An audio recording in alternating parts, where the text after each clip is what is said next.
Good morning. At least it's morning for me. Whenever this comes out, it's good afternoon, good evening, whatever. Well, instead of the coffee, good morning coffee chat, conversation, what have you, it's more like a coffee and a rant this morning. Um, I decided to take a ride. This was actually videoed towards the end of September when the weather was still pretty warm and no leaves were falling. And while I was on this ride, I was thinking why I turned away from Harley Davidson so many years ago. And, well, I'll explain it to you. Harley is not new for making mistakes and screwing the pooch. This latest brouhaha that they had, being all woke and stuff, I kind of yawned when I heard it. It was kind of like, yeah, big fat hairy deal. Harley screwed up again. And they've been doing it for quite a while. Going back to the 70s, late 60s, early 70s, I think it was, when they sold out to AMF. That was a huge mistake. Harley Davidson went from being a good motorcycle down to run around behind it with a basket picking up the parts as they rattled off. I should know. I owned one. I had like a 75 Ironhead Sporty 900 that you spent about an hour before any ride. Anytime you wanted to take it for a ride, you had to spend an hour just tightening up all the stuff that rattled loose from the last ride. So, yeah, it was very frustrating. And at the same time I owned that bike, I also owned a 74 Triumph Trident that would pretty much just put gas in it, check the oil, kick it over, and go. Yeah, bike had a lot of miles on it, and over the years that I owned it, I rebuilt it many times because I owned that bike from 1977, 78, I don't know, somewhere around there. To about 2009. So I had that bike a very long time. Uh, that particular Harley, not so much. In '85, I picked up a Evolution Sportster when they came out. It was like the first one at the Harley dealer that I saw, and I was like, I gotta have this bike. And for the price of $49.95, that was like a super good price for a bike, right within my price range, you know. So, yeah, and I had that bike like, oh God, 12, 14, 15 years, something like that. And I finally sold it to a buddy of mine, and I don't think it was in 2000. Yeah, 2000 or 98, 99, somewhere around in there. It's been so long ago, it's hard to remember. But he was so hot for that bike, he wanted it, he bugged me about it. At the time, I was also riding a Suzuki as well as the Triumph and the Harley. I had three bikes. And so I had a sport bike, the Harley, and then I had my classic Triumph. And I finally broke down and sold it to him. And I really didn't regret it. It was time. Because I was so tired of Harley with their huge changes that they made in the 90s. And it wasn't so much changes to the technology of the bike, but more on the lines of change of the way they marketed their bikes. For the longest time, you had a hard time getting one. So people were waiting 6, 8, 10, 12 months before they could get their new bike. And Harley was charging $17,000, $18,000 or more, were a comparable import bike, or even American made import bike, like Honda, was so much cheaper. And you could do exactly the same things you were doing on a Harley. You'd ride, you'd take trips, covered long distances. So Harley decided to market towards a particular demographic, basically your rich urban bikers, or rubs as they were called. And that kind of thing irritated me because they turned away from their base, and they still do this to this day. They still look at saddle tramps like me who ride. We ride all the time. I choose to ride a motorcycle rather than drive a car. I don't even like cars. It's just I'd rather be on two wheels. So, come wintertime here in northwestern Pennsylvania, come wintertime, I suffer from PMS, or park motorcycle syndrome. So, Harley just missed their mark on that one. They maybe business-wise in the short term, or maybe even longer term,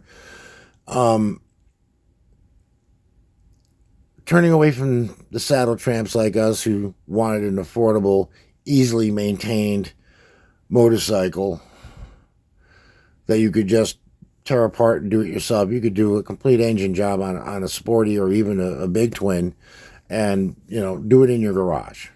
It really took nothing more than simple hand tools. No crazy electronics, no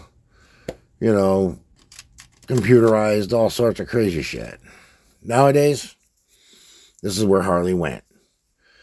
All the bells and whistles and the Bluetooth whatnots and the interfacing with your phone and your iPad or your iPhone or your whatever, and you get onboard navigation and digital everything. And then when the bike screws up, you have to go back to the dealer.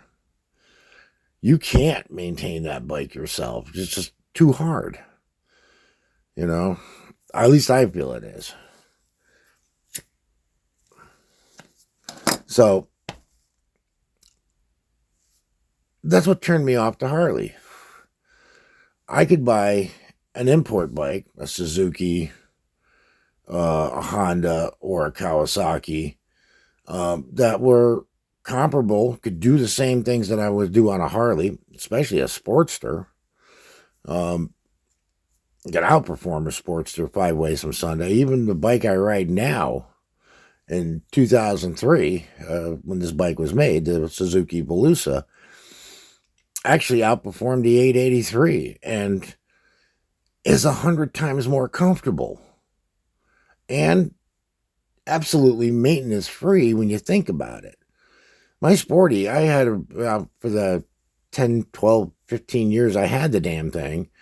About every 2 seasons, I was replacing chains and sprockets. That's normal wear and tear on a bike, but I don't have to on this bike.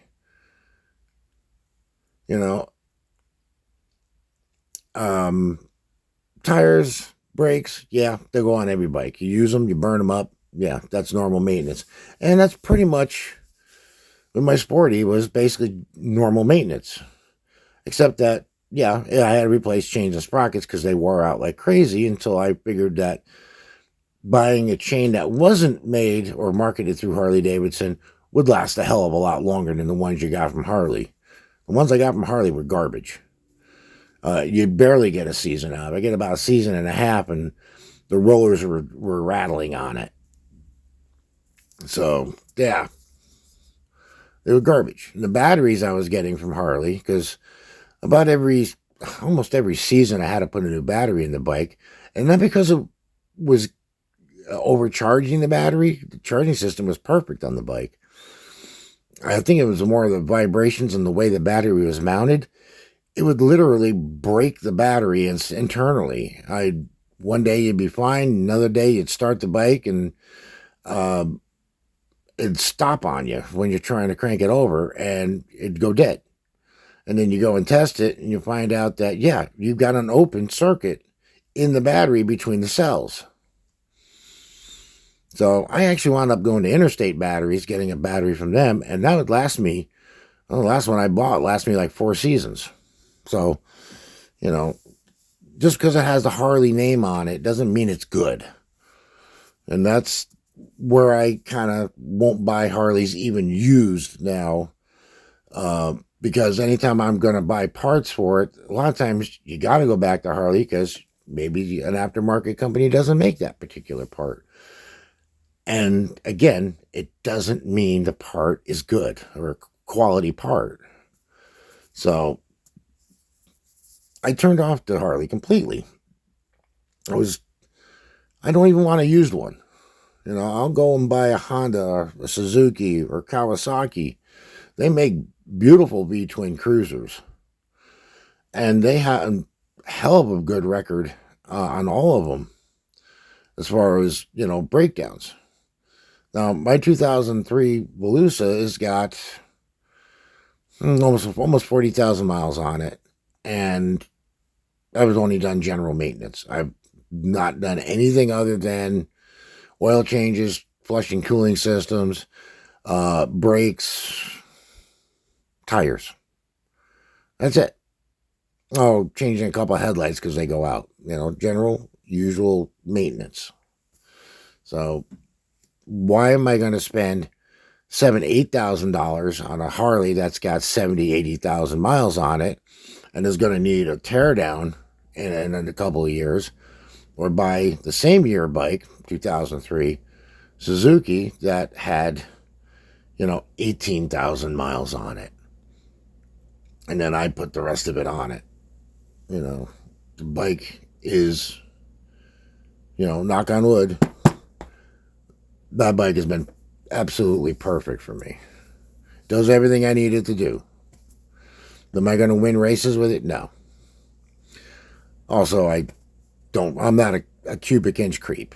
I don't judge a motorcycle or a rider by the cubic inch of his motor. If you got to have 130 cubic inches to make you feel like a man, then knock yourself out. I'll just ride my ride and do my thing, and that's just the way I roll with it. So, other mistakes that Harley has made, and I'll try to keep this somewhat brief so I'm not boring you all to death, but the Harley American. The Harley American, a bike that nobody wanted when they made it. I don't know anybody who bought one.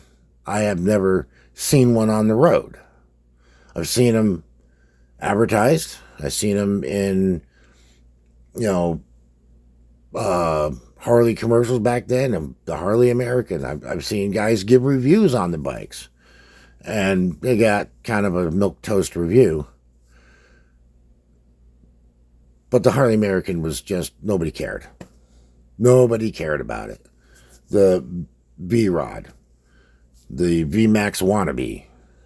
Harley was so innovative, they just copy a VMAX more or less and said, ooh, look at this, we got a real hot rod bike.